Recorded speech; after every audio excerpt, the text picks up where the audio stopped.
beautiful souls of the world. Zena E. Lecture, I am here. Yeah. Sharing these good vibes with you. Y'all, 2024 is coming in hot. It's coming in hot. It's coming in hot, y'all. So today, we are going to go over the interview that Katt Williams did with Shannon Sharpe. Y'all, if you have not seen it, go ahead and watch it right now. Immediately. Watch it right now. Because it is so amazing and refreshing to hear somebody speak their mind, just as Katt Williams obviously did in this particular interview. So we're going to go straight into it. We're going to look at this astrologically. We're going to pull some charts of the current transits and of Katt Williams' birth chart just to see what he said matches up with what is in his chart, just for fun, you guys. So if you didn't know, as of January 1st, 2024, Mercury went direct. It's been retrograding all of December, majority of December, and January 1st, it went direct. You guys, so what does this mean? So when Mercury is retrograding, it could be a time of miscommunication since it is the communications planet. So examples of miscommunication. It could be a text message that you sent, you checked it, and you thought you hit submit or send, and it never sent, right? And then days later, the person would text you again like, dude, what's up? And you're like, dang, I never sent that. Okay, my bad. It could be situations like that. It could be you writing an email to somebody and you hit submit and it ends up in your draft for whatever reason. Connectivity issues. That actually happened to me. I hit sent and it ended up in my drafts and I was like, word, we playing games like this? This is what we're doing today. Word. And also during Mercury retrograde, it could be a time where you feel as if you're perfectly articulating yourself, but how it's taken in by the person that you're talking to could be offensive. They could just not hear you wrong. They'll get the story misconstrued. And it's all of these things dealing with communication. So as of January 1st, Mercury goes direct. And in January 3rd, they post this video, not saying that it was recorded in January or anything like that, but they posted it. It's the fact that it was posted post-retrograde. And Katt Williams just completely spoke his mind, and we hear you. Those who have the eyes to see and the ears to hear, we've been knowing what it is. You just further confirmed what it is, right? So, what else? Ooh, I'm so excited, you guys. You have no idea. So, something that Katt Williams did, if he knew that he did it or not, he shone a light on the division that we have going on due to the ascensionary shift that's going on right now. Ascension is happening right now. So you have people in this ascensionary period, I'm trying to get my words together, in this ascensionary period who are about the world. You have service to self. There's two types of people in this life. You have service to self and service to others. People who serve themselves, they're going to do anything to anybody to magnify self. Those who are here for others, which that's majority of us, the starseeds, the light bearers, the way showers, like we're here to serve other people because we know there's room at the table for everybody. There's no need to knock people off of what they're doing because there's room for everybody to shine and to have their glory and to participate and to just be themselves. That's what's going on here. That's it. I'm here for it. Okay, so let's talk about his chart, shall we?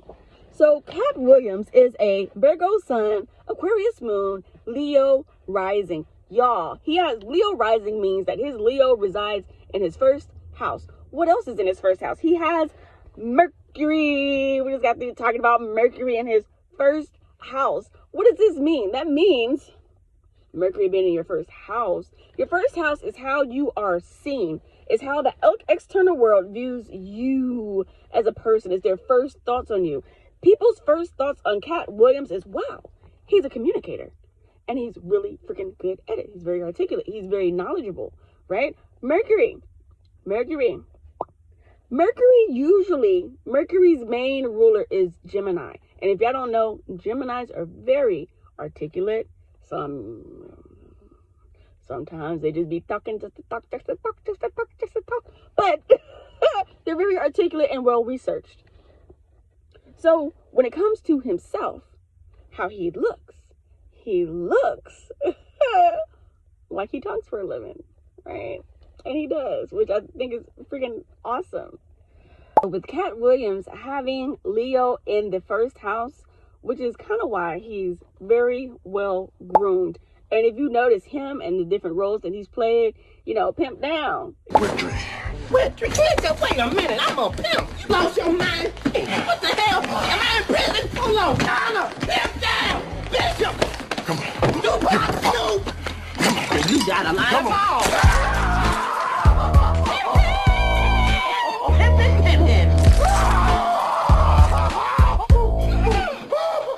I'm a nice guy, you get to know me. Shut up! What the hell are you talking about? I am a boy! You are not in prison anymore, David! You know, like, he has fabulous hair. 'Tis the mark of a lion, you guys. And I'm here for it. I like this. I'm here for it. So the main purpose of this interview personally for Katt Williams, what has to do with his 10th house. His 10th house represents reputation. Everybody's 10th house. 10th house represents your reputation. And so for him, he has the 10th house in Taurus, meaning steadfast, meaning sturdy, meaning unmovable, right? And earth signs tend to be perfectionist as well. All of them. Capricorn, Virgo, Taurus, Virgo, Capricorn. Perfectionist. So he takes a great deal of pride in his reputation, in not only how he carries himself with that Leo in the first house, but also with how others see and view and think of him with his MC. I'm sorry, that's what's there. His MC is in your MC is how you shine, right? So with his MC being in the 10th house, being in the 10th house in Taurus, for him, his reputation is an asset. His reputation is the reason why he was able to step onto a platform like Shay Shay and to say exactly what the fuck he wanted to say, how he wanted to say it, when he wanted to say it, and why he felt it needed to be said. It's because when you speak like that, that means ain't nobody got nothing on you to attack back. And he knows this because he didn't join he didn't sign certain contracts.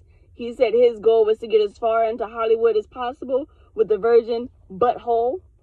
And all of that has to do with reputation. It has to do with standing for something. Malcolm X says, a man who stands for nothing will fall for anything. So a lot of people going into big businesses or highlighted genres of work, they may not have what they will do and what they will not do going into it. Katt Williams clearly said, because of things that he experienced while he was younger, he knew, hey, drugs ain't my thing. And hey, you know, since he left home over allegations of not being a virgin, he was like, look, ain't nobody gonna do nothing to me and to my body that I'm not going to allow going into whatever situation. And so he had something that he stands on.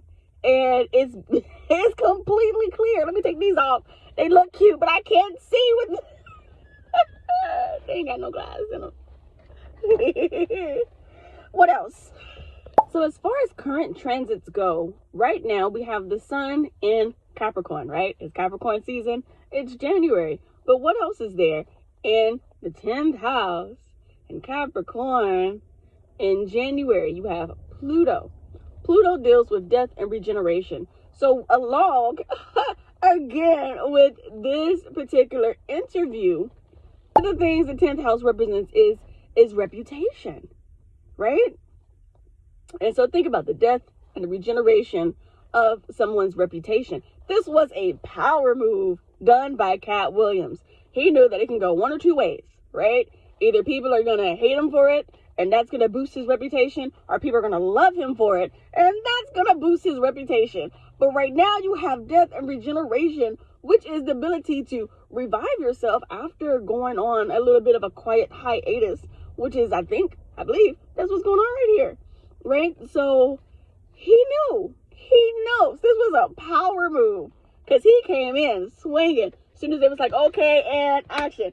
Pow, pow, pow. Katt Williams came in swinging, y'all. I'm so hyped. It was a long interview. It was long. I had to take 2 days to watch it. I wanted to post this yesterday, but 2 hours is a long time. Whew, to sit and watch something, even though it was good. It was great. It was wonderful. So right now you have the sun and Capricorn, which is about business. This was a business opportunity. And so also I saw, while looking at Katt Williams's chart, where was it? In his 11th house, he has Gemini, and he has Saturn there. Saturn and Gemini in his 11th house, right? So to me, what came to my mind was that, I feel as if what Katt Williams wants and what he will get and receive from this interview are friends. The 11th house, one of the themes of the 11th house is friendship, right? So he desires a community, a collaborative, communicative community that where they can be in business together. He was calling forth, I don't know if y'all heard him, he was calling forth other writers. When he talked about some of the other comedians, he was like, yeah, because they don't write. Oh yeah, it's because I write. Or yeah, I do this and I've done that because I have the ability to not only to do the act, to be the sage, to be on stage, but to write. So with Gemini being right here, which is very communicative, and even when it comes to like writing, he desires and he will get it, especially in his older stage, because Saturn represents sometimes age or maturity. It represents maturity, right? So in a mature state, he will gain friends of whom he can go into business with in a communication capacity. And I think that is lit. Shit, I want some of that.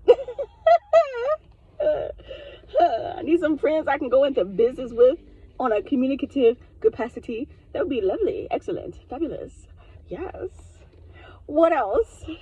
Since we're on the topic of friendship, let's head over to Katt Williams's 7th house, right? The 7th house represents all the ships, friendships, business partnerships, friendships, partnerships, business relationships. All the relationships represent or are a part of the 7th house energy, right? So he has that in Aquarius, but there, the planets we have there in the 7th house in Aquarius, we have Mars and the moon, right? So what could this mean? It means that he or those around him in these different relationships, people have always been in what? At war with him, in competition with him, in secret competitions with him, secret or non-secret competitions with him. And these things have been shined a light on, illuminated by the moon being there, meaning that he really, and even in his conversation talking about people like Prince and even like Nick Cannon, like he really values his circle, people that come to him, right? Because the moon, represents compassion and love and nurture, and so he really values and holds dear these different ships. But these ships don't hold him dear, and that's just what it is. That's what I see. And that's what he said. So I can't conclude this without mentioning Chiron, because I feel like Chiron is a big reason of why we have gathered here today, right? Chiron is the wounded healer, right? And so he's the wounded healer that doesn't necessarily have the capacity to heal himself. He has to come up with alternative measures to heal. He heals not by looking back, but by pushing forward, right? So Chiron, right now, current transit, Chiron is in Aries, right? So right now, there are lots of people in the world who are, like I said, Aries. That's first house. First house, that's self, right? There are a lot of people who are trying to heal themselves, right? By different means, depending on where Chiron is in your chart or in their chart, right? So right now, Chiron is in Aries. And Katt Williams' chart, Chiron is in Aries in the 9th house. He is healing himself by being true to himself, by ways of philosophy, by ways of travel. He had to travel to get to this interview, and this whole time he gave his reasons of why, and all of his reasons and why were very spiritual and high vibrational in nature. He even said at one point in time, going back to his Leo in the first house, my body is a temple, right? And I clapped, I was watching, I was like, you go, your body better be a temple, you know. So his whole thing has been very, so what Katt Williams is trying to do here is to heal past wounds that might have been around how he thinks, what he believes in, whatever that may be called. And y'all see that? Y'all see that? It was like a little, whose spirit that is over here visiting me. I saw it on the screen. Y'all, it's amazing how these charts, how they'll go from, you know, one thing says this, and then something else on the other end of the chart like clarifies what was already said before. So he really is just at a place of liberation by any means necessary. Katt Williams, I definitely applaud you in your efforts, you know, for standing on what you believe, and for clearing that up, and for moving forward, because he even said in the interview that this is going to become a place of truth where other truth seekers can be, and to have a platform of speaking the truth. He said that to Shannon Sharp, and I think that's exactly what this Chiron is doing in Aries, in in Aries, as far as the transits go, current transits, and as far as in his birth chart. They're both in Aries. So that was him trying to clear up and make space for other people to have room to share their philosophies and their ideals, because the 9th house represents higher learning. In the past, Katt Williams was put down for his higher thought processes, and now he's at a point where he's like, look, y'all, I'm not doing this. I'm going to speak my mind and you will hear me, you know, and I'm here for it. I freaking love it.